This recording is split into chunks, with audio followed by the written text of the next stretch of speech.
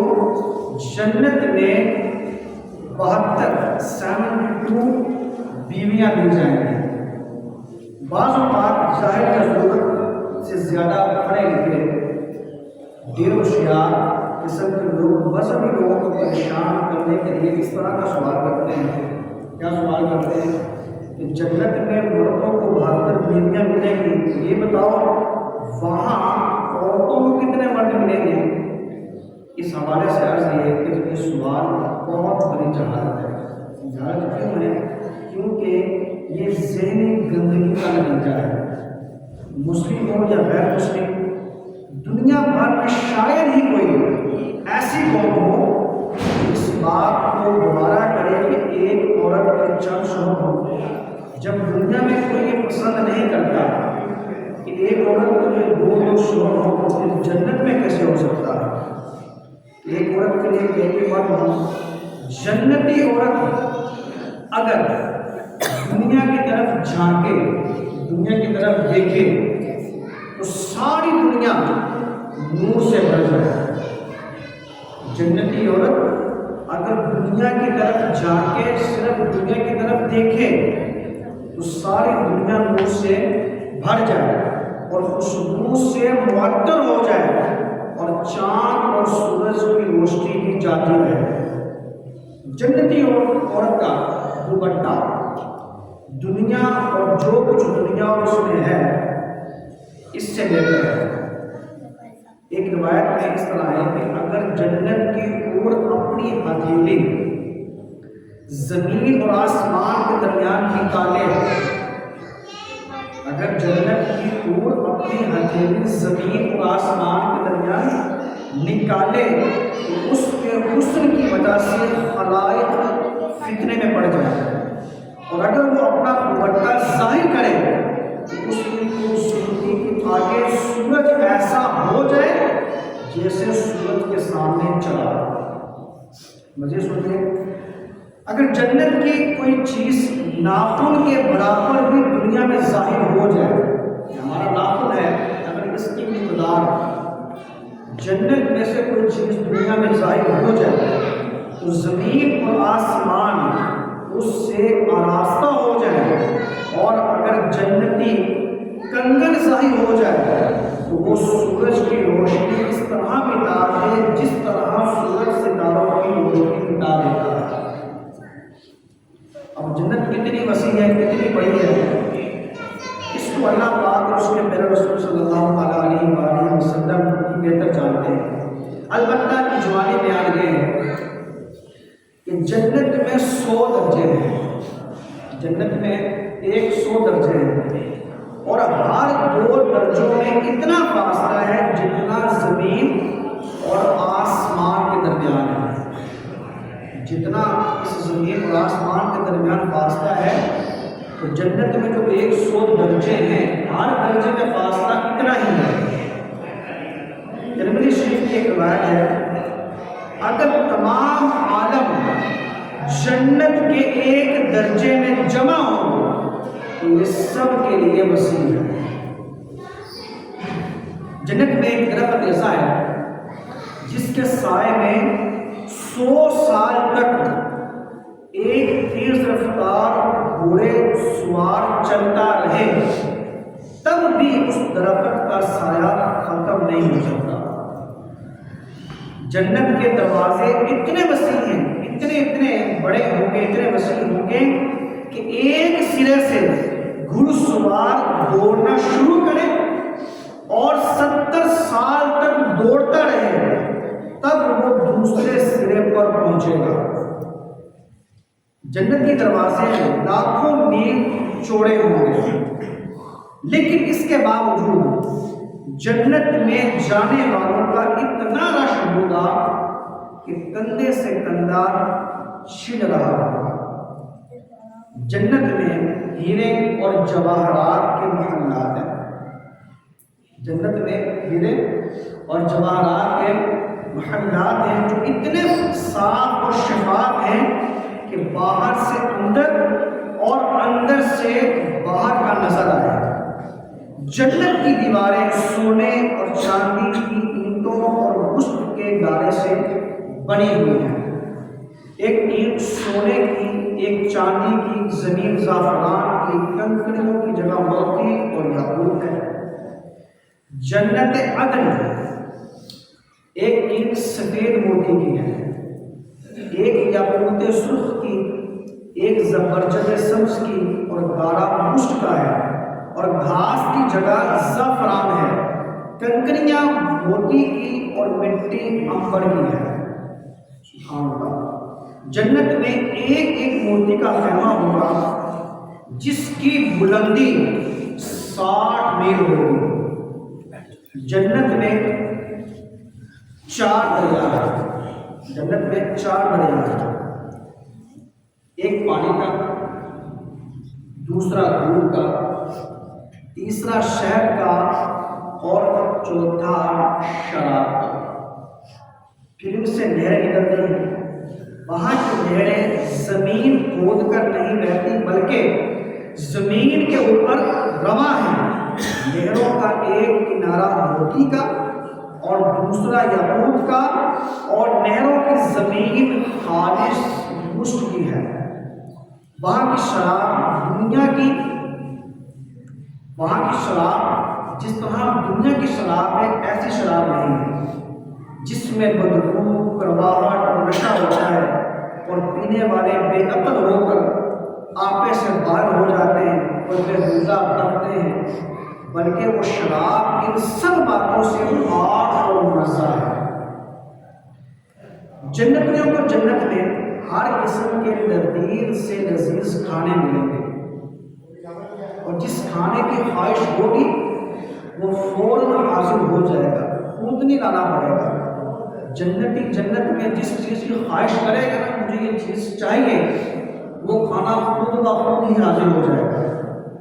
اگر کسی پرندے پر نظر پڑی اور اسے کھانے کی خواہش ہوئی تو وہ پرندہ بھوکا ہوا پیش ہو جائے گا۔ صرف کسی پرندے پر نظر پڑی اور دل میں خیال آیا کہ میں اسے کھاؤں، وہ پرندہ بھنا ہوا اس کے سامنے پیش کر دیا جائے گا۔ اگر پانی پینے کی خواہش ہوئی تو اسے خود بخود ہاتھ میں آ جائیں گے، لانے نہیں پڑیں گے بلکہ خود بخود کے ہاتھ میں آ جائیں گے، اور ان میں ٹھیک اندازے کے مطابق پانی، شہد اور دودھ ہوگا۔ جتنی خواہش ہوگی اس سے ایک قطرہ نہ زیادہ ہوگا نہ کم۔ پینے کے بعد وہ پیالے خود بخود جہاں سے آئے ہوں گے اپنی جگہ واپس چلے جائیں گے۔ گندگی، نجاست، پیشاب، تھوک، رین، کان اور بدن کا میل وغیرہ ایسی چیزیں جن سے انسان کو گھن آتی ہے، جنت میں بالکل بھی نہیں ہوگی۔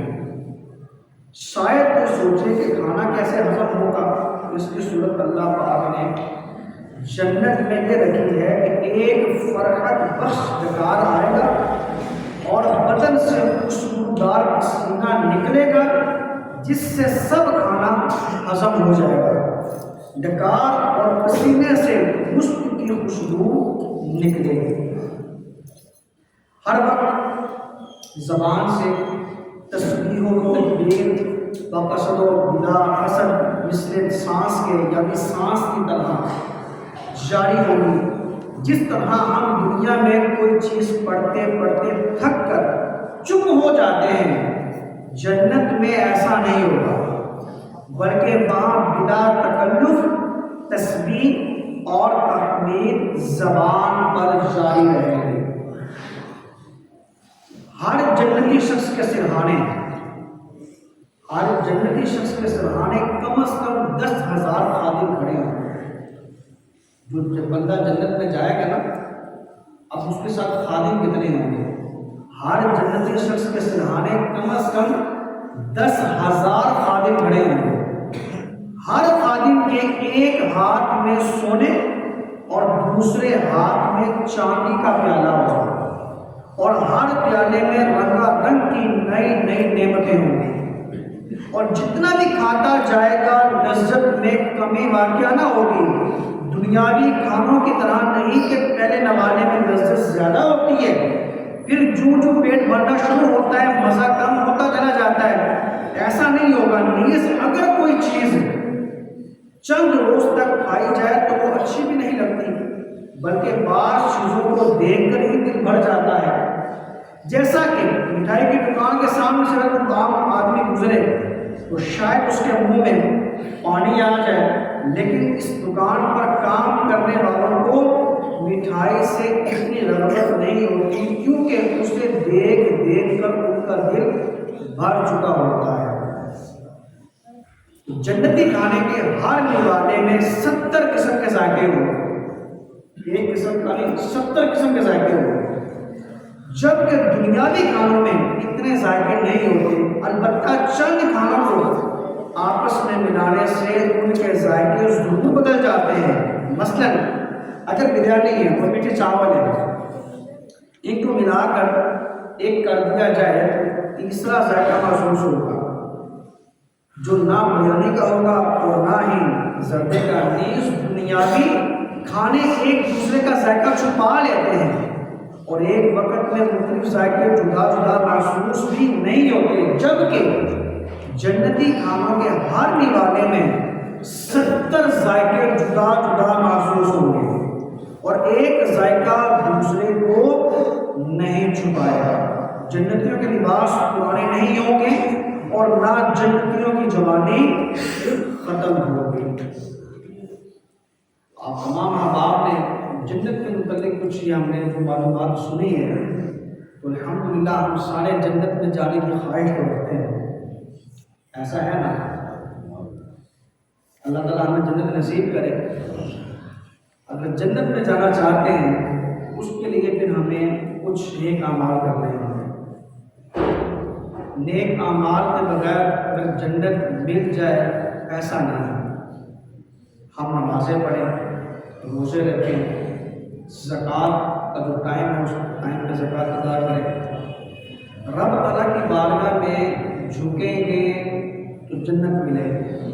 اگر بندہ یہ کہے کہ میں صرف اور صرف گھر سے چل کر مسجد تک میں نہیں آ سکتا، 5 نمازیں ہر مسلمان پر فرض ہے، اور گھر سے چل کر مسجد میں آنا یہ کیا ہے مشکل لگتا ہے ہمیں، اور ہم خواہش کس کی رکھتے ہیں جنت میں جانے کی. تو جنت میں اگر جانا چاہتے ہیں تو اس کے لیے نیک اعمال کرنے ہیں، اچھے کام کرنے ہیں. نبی پاک صلی اللہ تعالیٰ علیہ وسلم کی سنت پر عمل کرنا ہوگا تو پھر جنت میں جائیں گے. جب جنت میں جائیں گے جو کچھ ہم نے سنا ہے کہ اس طرح جنت کی نعمتیں ہمیں ملیں گے. بھائی آج ہم سب مل کر یہ نیت کرتے ہیں کہ انشاءاللہ اگر آج سے پہلے ہماری دنیا کے اندر ہماری جتنی بھی قضا ہوئی انشاءاللہ عز و جل ہم ساری نمازیں جو قضا ہوئی ان کو دہرائیں گے بھی، اور آئندہ سے ہماری کوئی بھی نماز قضا بھی نہیں ہوگی. ہماری مسجد الحمدللہ یہاں پر نماز پڑھنے کے ہونا تو یہ چاہیے کہ ہمارا یہ نیچے والا پورشن بھی اوپر والا پورشن بھی 5 نمازوں میں بڑا ہونا چاہیے. لیکن شیطان بھی ہمارے ساتھ ساتھ ہے. شیطان ہمیں اچھے راستے کی طرف آنے نہیں دیتا، لیکن ہم نے شیطان کی پیروی نہیں کرنی، جبکہ ہم شیطان کی پیروی کرنے میں زیادہ بچ جاتے ہیں. شیطان کی پیروی نہیں کرنی، ہم نے اللہ اور اس کے رسول کی پیروی کرنی ہے. اللہ اور اس کے رسول کی پیروی کرتے ہوئے ہم نے مسجد میں آنا ہے، 5 نمازیں جماعت سے ادا کرنی ہے. اور جو نمازیں ہماری قضا ہوئی وہ خالی توبہ سے نہیں کام چلے گا، ان کا ملانا بھی ضروری ہے. اللہ تبارک و تعالیٰ کی بارگاہ میں دعا ہے کہ اللہ تبارک و تعالیٰ جو کچھ ہم نے جنت کے متعلق